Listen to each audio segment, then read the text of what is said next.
Hello, beautiful people. So this is the very first video for the Lemonade Stand project. Let me introduce myself. I'm Kayla Wright. I am the CEO of Lemon Buzz, and today was our company's branding day.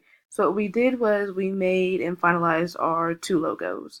So I used a site called LogoJoy, and it's a really good, reliable site to make aesthetic, professional logos. And that's really good because the goal for our lemonade stand is to be as aesthetic and as beautiful and as amazing as possible. So hopefully we can bring in more customers just by looking, visually appealing.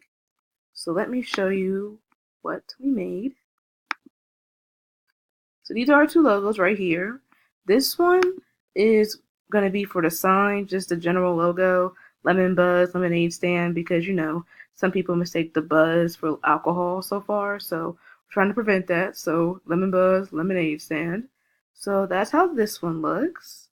This one was actually made by my CMO Holden. So she did a very nice job. This one was our logo for the cups. So what we're going to do is we're going to make stickers out of this and we're going to stick them on our cups to make it more, aesthetic. And the LB stands for Lemon Buzz. And me and my COO, Asia, actually made this one. She was very particular about this little cup right here, so she did a very good job picking it. So yeah, that's pretty much what we have going on for Branding Day and Lemon Buzz. So yay, great first day.